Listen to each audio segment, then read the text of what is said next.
कितने वो सुंदर हैं, मानो श्री राम लक्ष्मण की जोड़ी हो।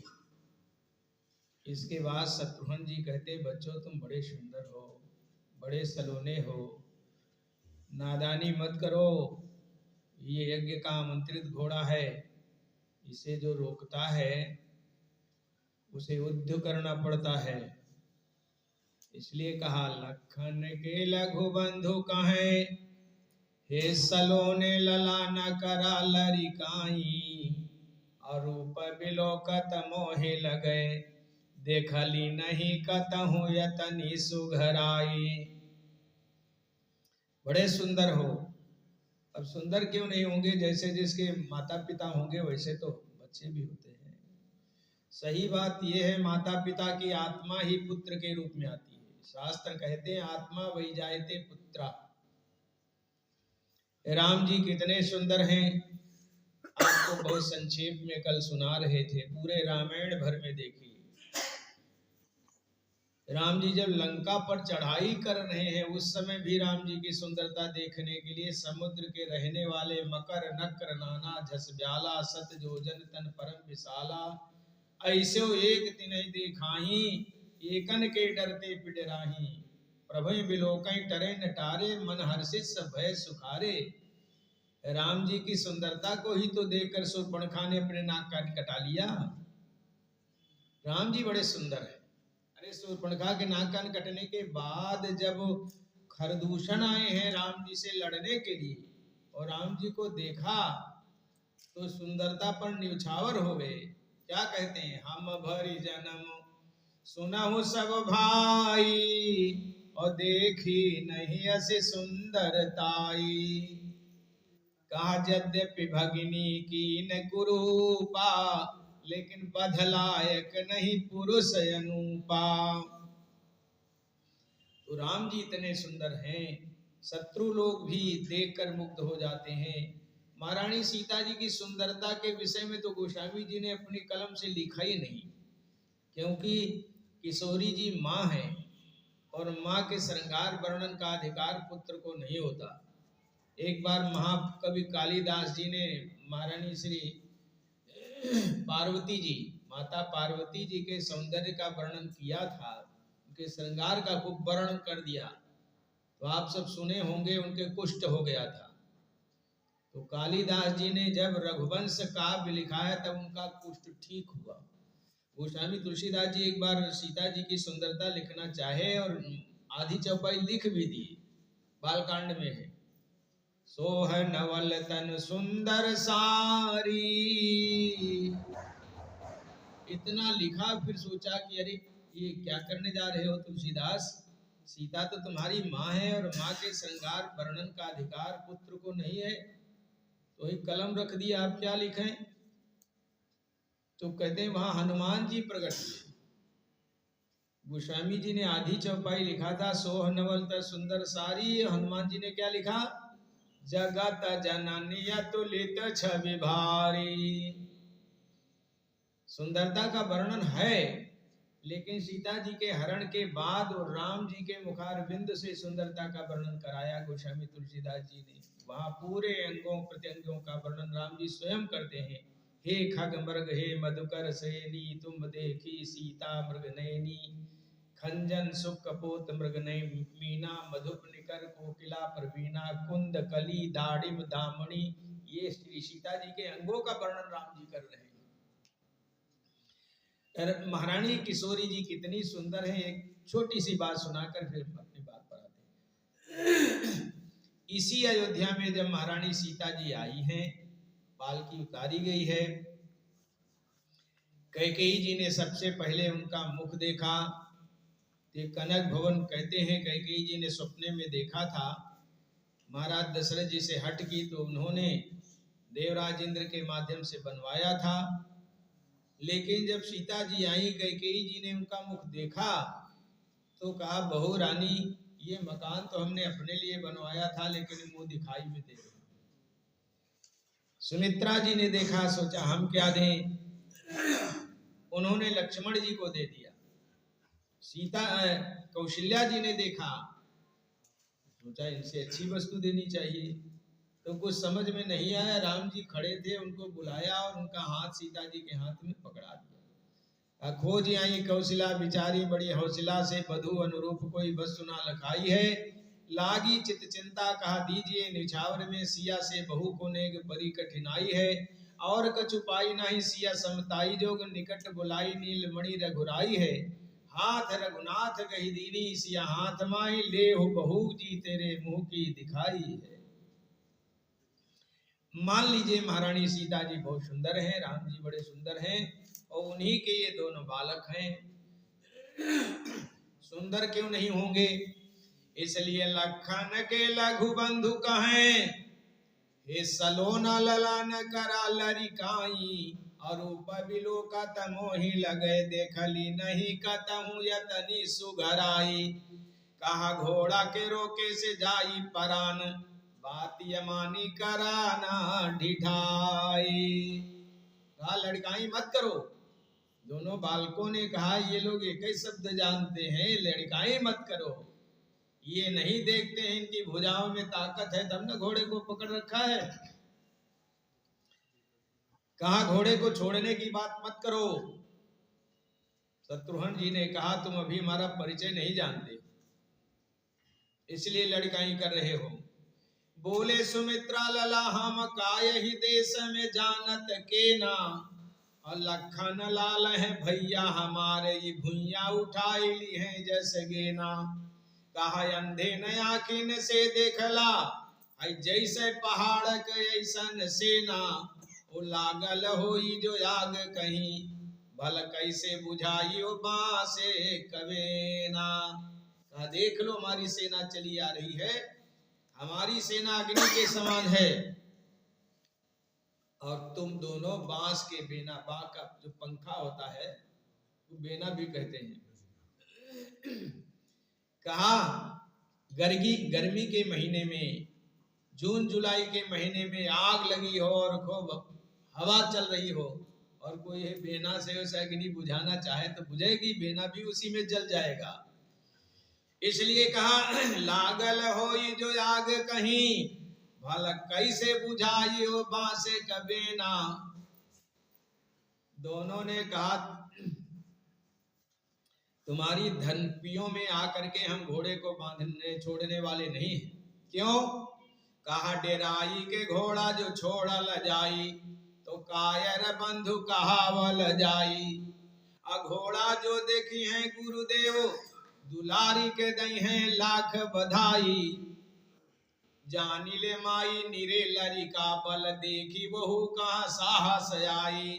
कहा हमारी माँ भी हमें छोटे बच्चे समझती है, आज जब घोड़े को पकड़ कर ले चलेंगी तो माँ को भी साहस होगा, अरे अभी बच्चे छोटे छोटे इतने बड़े बड़े काम कर लेते हैं, और जब बड़े होंगे तो क्या नहीं कर सकेंगे। इसलिए जानी ले माई निरे लरिका, बल देखी बहू कहाँ साहस आई। और राजा का घोड़ा जो बांधल जाई, तो यही आश्रम के महिमा बढ़ जाई। इसलिए तुम घोड़े को छोड़ने की बात मत करो। शत्रुघ्न जी ने सैनिकों को आगाह किया, सैनिकों क्या देखते हो, चलो पकड़ो, बांध कर ले चलो दोनों को। ज्यों सैनिक आगे बढ़े त्यों ही बाण का प्रहार कर दिया। तो सबसे पहले शत्रुघ्न जी गिर पड़े।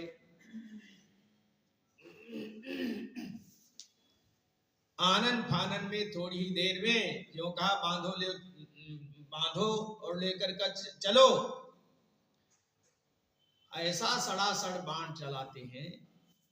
लखन के लघु बंध गिरे, तन में मूर्छा कहीं ताज गिरावा। उसे न कहीं रथवान कहीं, गिरा से विहीन समाज गिरावा। कहा त्याग तपस्या यो पुण्य के आगे, अयोध्या नरेश का साज गिरावा। यही सूरज वंश के अंश के बाह में, सूरज वंश का साज गिरावा।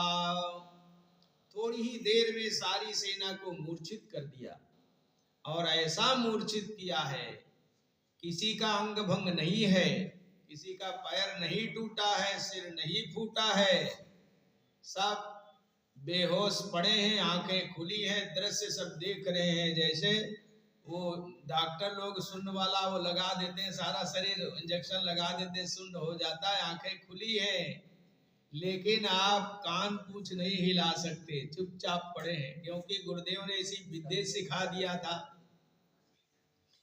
केवल एक को छोड़ा है, किसको? जो घोड़े की रक्षा करता है, सैनिक को, उसको इसलिए छोड़ा था कि ये सब होश में आएंगे तो हमारी वीरता का परिचय देगा। सबको मूर्छित करने के पश्चात उस सैनिक के तरफ दोनों बढ़े। सैनिक तो थर थर कांपने लगा। दोनों ने कहा घबराओ नहीं, तुम्हें नहीं मारना है, तुम यहां से अयोध्या चले जाओ।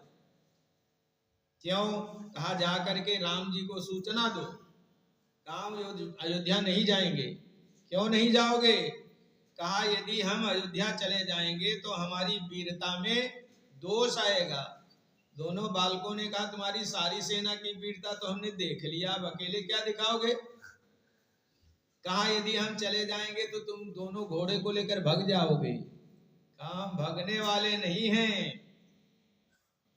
इसलिए दूत से लौ कहा लई सुन लो, श्री राम को जाके कथा ये सुनैहा, बामूर्छा के हूँ बोलत ना, आंखी का देखल हाल सुनैहा। कह देना सभी लोग मूर्छित पड़े हैं, अंग भंग किसी का नहीं है। और हमने सुना है उनके छोटे भाई लक्ष्मण बहुत बड़े योद्धा हैं, उनको भी जरा युद्ध का निमंत्रण दे देना। ठीक है। कहा हमने सुना है उनके यहाँ हनुमान नाम के बंदर हैं, वो बहुत बड़े वीर हैं, उनको भी युद्ध का निमंत्रण दे देना। कहा दूत से लौ कहा ले सुनी लो, श्री राम को जाके कथा ही सुनैहा, अब मूर्छा के हूँ बोलत ना, आंखी का देखल हाल सुनैहा। कहा लखन और बजरंग बली के, बिलो कप जाके संग लईहा। तुम कह रहे हो भग जाएंगे तो ना भगवे यहाँ से कहूं, लेकिन श्री राम को जाके जरूर पठैहा। दूत वहां से चला, आनंद फानंद में इसी अयोध्या में आया। सभा लगी हुई थी, राम जी सिंहासन पर बैठे हुए थे। आते ही बोल रहा है महाराज दुहाई है, दुहाई है, दुहाई है। राम जी ने देखा दूत आ गया। कहा दूत अयोध्या में जाई के पहुंचल, हे रघुवीर दुहाई दुहाई, ओ जंगल में दुई बालक घोड़ा लिए हमसे बरियाई। लाख प्रकार मनौला से माने नहीं, फिर अंत छिड़ी घन घोर लड़ाई। कहा सेना समेत अचेत रण में हो गई राउर भाई। आप पता नहीं कहा के दो छोटे छोटे बालक हैं जिन्होंने सारी सेना को मूर्छित कर दिया।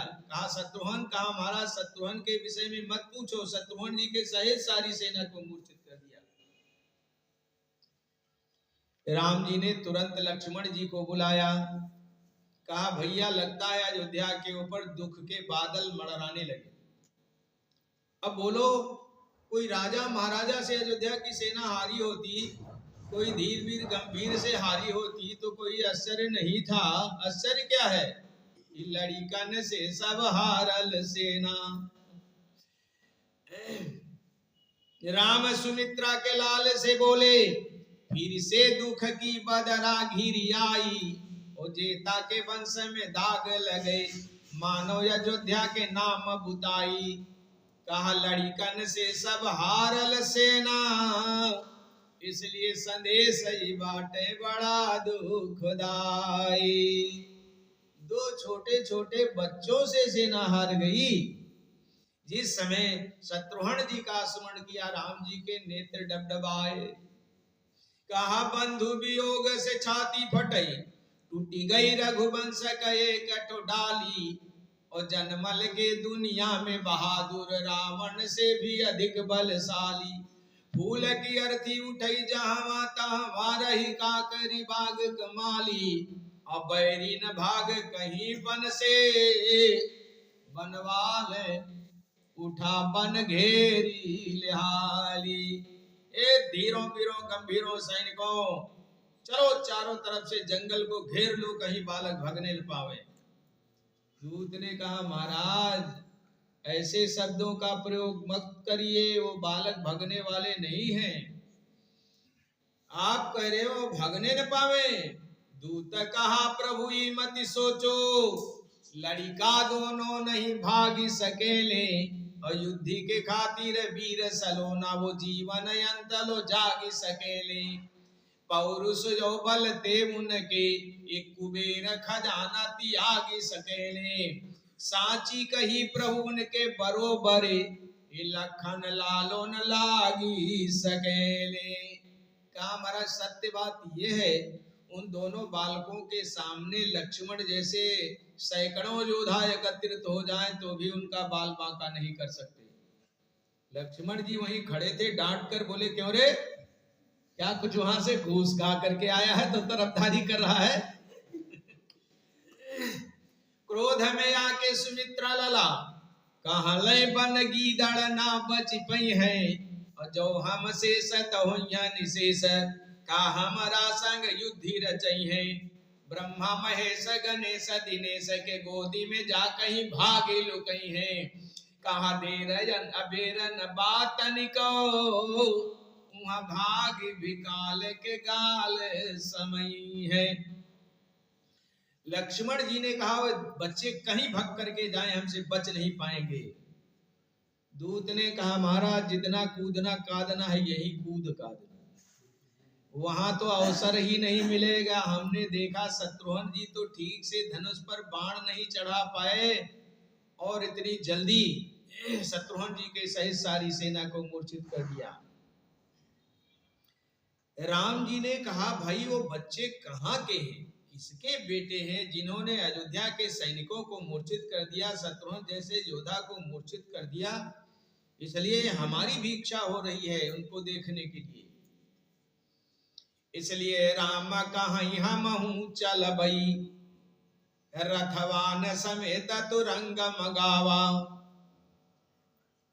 राम जी ने कहा हम भी चलेंगे, लक्ष्मण जी ने कहा महाराज हम भी चलेंगे। दूत ने कहा घबराओ नहीं, आपको भी निमंत्रण मिला है। हनुमान जी ने कहा हम भी चलेंगे, कहा आपको भी निमंत्रण मिला है। राम कहीं हम चल बई, रथवान समेत तुरंग मंगावा। बाजत बारण भेरी यहाँ तू पयान के खातिर शंख बजावा। जा महारानी के घोड़े के धूरी ललाट लगाई सुकीर्ति बढ़ावा। औध के माथे कलंक कटीका लगे ना यहाँ रघुवंश बचावा। आज लोहे का बीड़ा चबाए के बाद, भरिराज के सूरन के बोलवावा। कहा दोनों बालकों से लड़ना कोई साधारण बात नहीं है, लोहे के चने चबाने हैं। इसलिए जाओ पहले माताओं को प्रणाम करके आशीर्वाद प्राप्त करो और फिर लड़ने की तैयारी करो।